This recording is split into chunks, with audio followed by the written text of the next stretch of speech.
Good morning, everybody. This is Charles Shapiro at the Haskell Ag Lab, and I'm happy to step in for Leslie Johnson, who is coordinating this.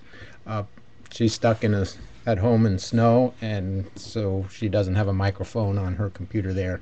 So I'll give you a brief introduction of, from our perspective, what's going to go on today, and then we'll get right to the program.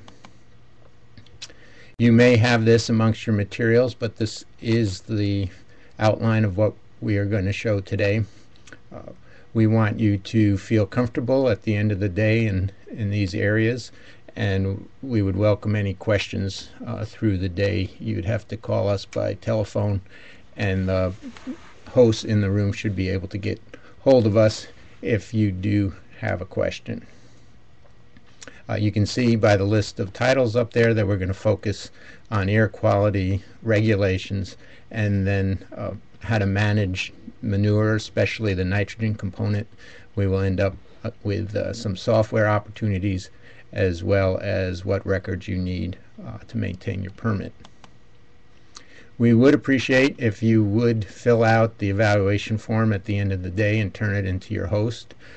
We do this on an ongoing basis, and we always want to improve what we present to the public, as well as document the fact that we are educating and helping people comply with the regulations. The first talk will be given by Crystal Powers, and you can see on your screen some instructions on how to ask for questions.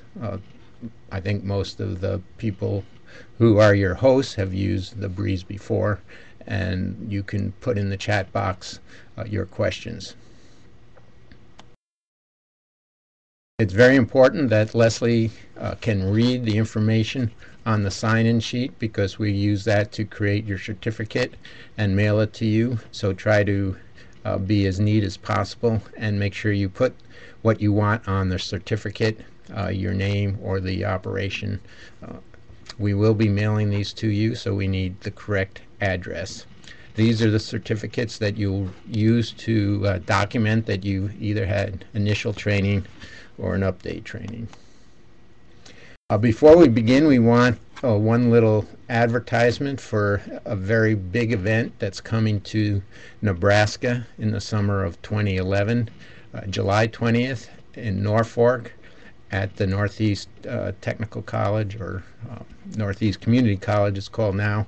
They have an ag building, and we are going to be hosting the North American Manure Expo. This is almost a national expo. Last year it was in Pennsylvania. The year before it was in Iowa. We expect to have many exhibits, a lot of equipment in terms of application of manure and anything associated with manure handling.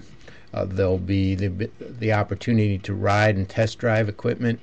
We will have educational opportunities inside, and there will also be some in-field demonstrations of how to respond to accidents, how to put manure through center pivots, and a lot of varied activities through the day. So we hope you will put that on your calendar right now, and make it something that's high priority for the summer. You can see some views from previous expos, and it's sort of like a mini Husker Harvest Day that concentrates on manure.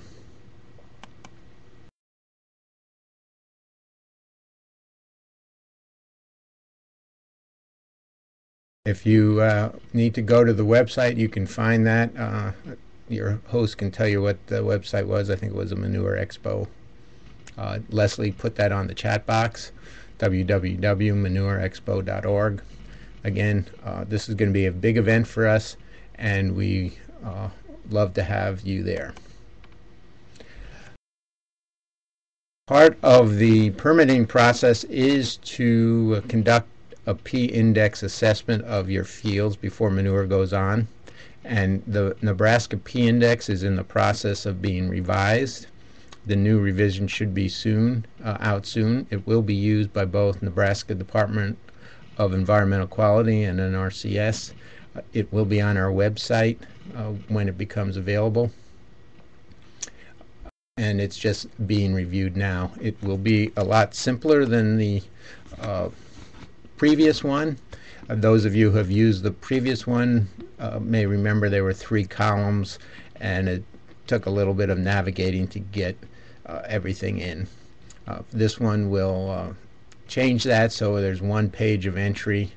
There'll be, in the past, I think there were 6 scenarios that you could, there were 6 entries that you could keep track of. Now you can keep track of 30. And Leslie's saying that the actual index is up on the web now, but the explanation documentation is still being reviewed. So if you want to start using that, that's certainly you're welcome to do that. In fact, if you do use it and have comments, you can send it to us, because we would certainly appreciate hearing from you on that. And then, of course, we have added a few little items in terms of the moisture regions. The soil database has been updated, and there are more cropping system choices. For those unfamiliar with the P-index, it does a modified universal soil loss equation estimate of your loss of soil in terms of tons per acre. And so as it gets more complicated, there are more cropping system choices, and that should help you get a more accurate number there. This is what the old one looked like.